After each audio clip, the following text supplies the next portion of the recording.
विश्व के सभी मेरे साथियों को राजरत्न अंबेडकर की ओर से जय भीम, नमो बुद्धाय। द अनटोल्ड अंबेडकर के 13वें भाग में आप सभी लोगों का स्वागत है। डॉक्टर बाबा साहब अंबेडकर जी ने भारत का ही नहीं बल्कि विश्व का सर्वोत्तम ऐसा संविधान भारत को निर्माण करके दिया। लेकिन आज भी भारत के सवर्ण जो है, ब्राह्मण जो है, ये भारत के संविधान को नहीं मानते। 26 जनवरी 1950 को लागू हुआ यह संविधान दूसरे ही दिन दिल्ली में जलाया गया। 2018 में हम लोगों ने देखा कि भारत के ब्राह्मणों ने संविधान को जलाया। आखिर क्यों भारत के ब्राह्मण भारत के संविधान को नहीं मानना चाहते? मैं आपको भारत के संविधान का आर्टिकल 13 आप लोगों को दिखाना चाहता हूं। क्यों भारत का ब्राह्मण भारत के संविधान को नहीं मानना चाहता? आर्टिकल 13 में डॉक्टर बाबा साहब अंबेडकर लिखते हैं, इंग्लिश में मैं ये पढ़ूंगा, उसका अर्थ मैं आपको हिंदी में समझाता हूं। लॉज इनकंसिस्टेंट विथ और in derogation of the fundamental rights. Article 13, all laws in force in the territory of India immediately before the commencement of this constitution, insofar as they are inconsistent with the provision of this part, shall, to the extent of such inconsistency, be void. बाबा साहब Ambedkar article 13 Bharat के संविधान के article 13 में लिखते हैं कि यह संविधान लागू होने से पहले, भारत का संविधान लागू होने से पहले भारत में जितने भी कानून हैं, जितने भी प्रथाएं हैं, जितने भी इस देश के भूमि के ऊपर प्रथाएं लागू है, मैं आज से उसको शून्य घोषित करता हूं। 2500 सालों की मनुस्मृति डॉक्टर बाबा साहब अंबेडकर जी ने इस आर्टिकल के माध्यम से, इस संविधान के माध्यम से हमेशा हमेशा के लिए भारत के भूमि से उसको हटा दिया, मिटा दिया। और यही नहीं, आगे चलकर बाबा साहब और कंटिन्यू करते हैं इस आर्टिकल को। Article 13 subsection 2, the state shall not make any laws which takes away और abridges the rights conferred by this part, and any law made in contravention of this clause shall, to the extent of the contravention, be void. आगे बाबा साहब और लिखते हैं कि हमारे मूलभूत अधिकारों को छीनने वाले कानून भारत की कोई भी सरकार कितनी भी बहुमत में आए, कितने भी राज्यसभा में, कितने भी लोकसभा में, संसद में भारी बहुमत से भी अगर वो वहां पर जाकर बैठ जाते हैं तो भी वो हमारे मूलभूत अधिकार को कोई नहीं हटा सकता, कोई नहीं मिटा सकता। एक आर्टिकल में बाबा साहब मनुस्मृति को हमेशा हमेशा के लिए भारत से निकाल देते हैं और दूसरे आर्टिकल में बाबा साहब लिखते हैं कि कितने भी संख्या में तुम लोग आ जाओ, फिर भी इस देश में मनुस्मृति को वापस नहीं ला सकते। और इसलिए भारत का ब्राह्मण इस भारत के संविधान का द्वेष करता है, नफरत करता है, क्योंकि बाबा साहब ने हमेशा हमेशा के लिए 2500 सालों से इस देश में अस्तित्व में रही हुई मनुस्मृति को हमेशा के लिए मिटा दिया। मनुस्मृति क्या है? अब हम लोग देखते हैं कि मनुस्मृति और संविधान क्या है, इसका कंपैरिजन करके देखते हैं। वैसे तो इन दोनों की तुलना कभी हो नहीं सकती, लेकिन दोनों के कानून में, भारत के संविधान के कानून में और मनुस्मृति के कानून में भारत के लोगों के साथ क्या व्यवहार हुआ करता था, इसका उदाहरण हम लेते हैं खुद डॉक्टर बाबा साहब अंबेडकर जी के लिखे हुए वेटिंग फॉर वीजा, जिसमें खुद बाबा साहब अंबेडकर जी को क्या भुगतना पड़ा था वो बाबा साहब ने लिखा हुआ है। अब हम अपने मूल विषय के ऊपर आते हैं, द अनटोल्ड अंबेडकर। ये तो बाबा साहब ने ऑलरेडी बताया हुआ है, लेकिन इन बातों को आगे लेकर नहीं आते, इसलिए यह भाग मैं अनटोल्ड अंबेडकर में शामिल कर रहा हूं। बाबा साहब अंबेडकर जी जब छोटे थे, 12-13 साल के थे, तब उनके पिताजी किसी और जगह पर उनकी पोस्टिंग हो गई थी। और इसलिए जब बाबा साहब के पिताजी रामजी बाबा ने देखा कि अभी बच्चों की छुट्टियां लग गई है, तो क्यों ना बच्चों को मेरे यहां पर बुलाया जाए। तो बाबा साहब के पिताजी ने बाबा साहब को तार भेजी, घर पर एक टेलीग्राम भेजा कि तुम लोगों की अगर स्कूल की छुट्टियां लग गई है तो मुझे मिलने के लिए आप लोग यहां पर 5-10 दिनों के लिए यहीं पर आकर मेरे साथ रहो। ये टेलीग्राम घर पर मिला। रामजी बाबा ने उस टेलीग्राम में लिखा था, उस चिट्ठी में लिखा था कि कौन सी ट्रेन पकड़ के आना है, और जब तुम लोग उस जिस दिन आने के लिए निकलोगे उस दिन मुझे एक टेलीग्राम कर देना कि इस गाड़ी से इस दिन हम लोग आ रहे हैं, ताकि मैं आप लोगों को लेने के लिए स्टेशन पर आ जाऊं। बाबा साहब को ये टेलीग्राम मिला। बाबा साहब ने और बाबा साहब के बहनों के बच्चे, बाबा साहब उस समय 12-13 साल के थे, बाबा साहब जी के जो बहनें थी उनकी शादियां बहुत जल्दी हो गई थी, इसलिए उनके जो बच्चे थे वो भी बाबा साहब से 2-3 साल छोटे थे। तो बाबा साहब और बाबा साहब के बड़े भाई आनंद और बाबा साहब के बहनों के बच्चे, ऐसे 5-6 लोग मिलकर बाबा साहब के पिताजी को मिलने के लिए निकल पड़े।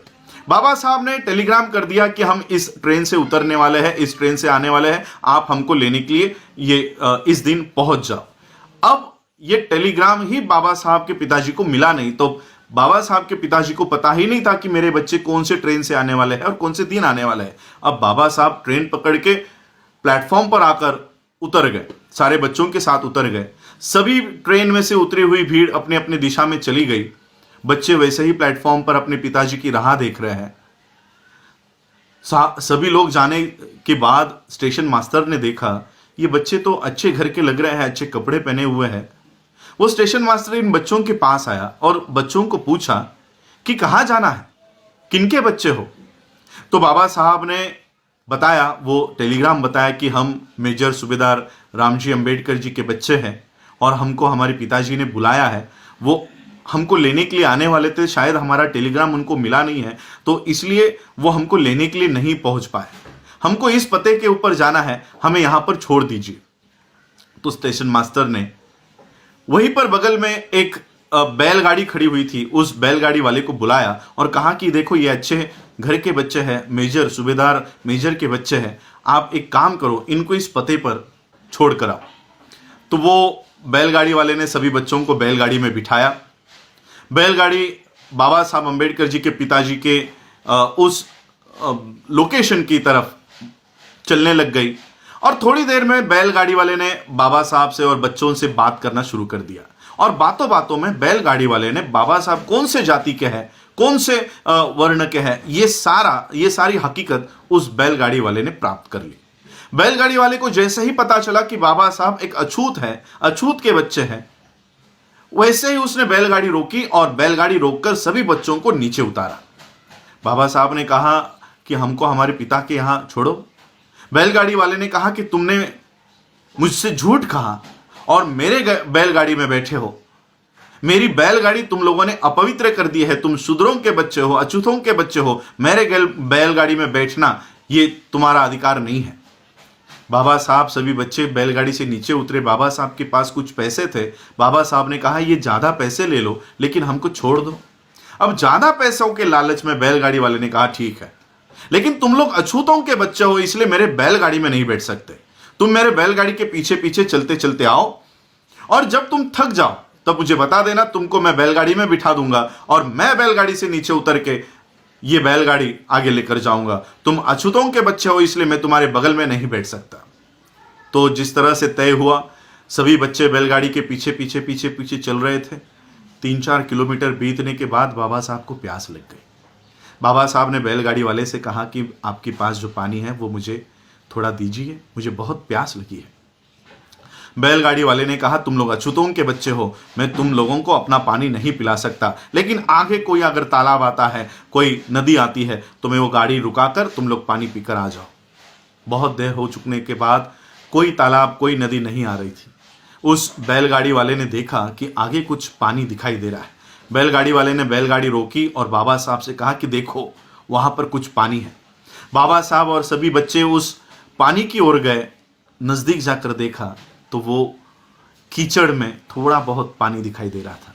बाबा साहब ने देखा ये तो कीचड़ है, यहाँ का पानी मैं कैसे पी सकता हूँ।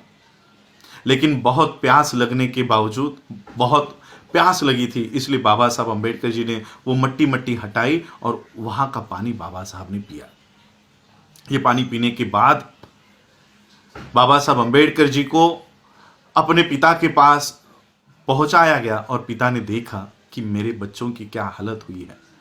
और बाबा साहब तब रो रहे थे। तब बाबा साहब को राम जी ने शांत किया और कहा कि देखो कि बाहर की दुनिया में तुम्हारी क्या हैसियत है। बाहर की दुनिया में क्या हैसियत है, और इसी चित्र को तुमको बदलना है, इसी व्यवस्था को तुमको बदलना है। और उसी बच्चे ने जाकर भारत का यह संविधान लिखा।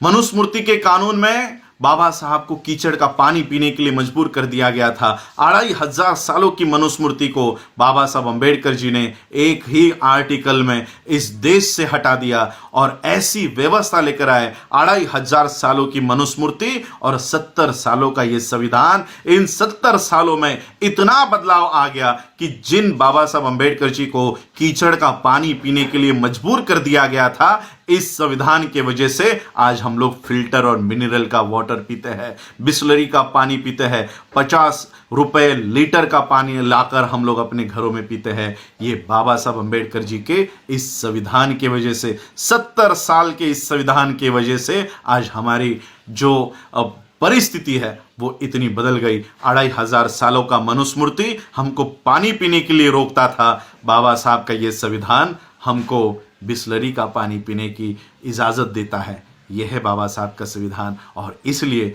बाबा साहब के इस संविधान से आज भी ब्राह्मण नफरत करता है।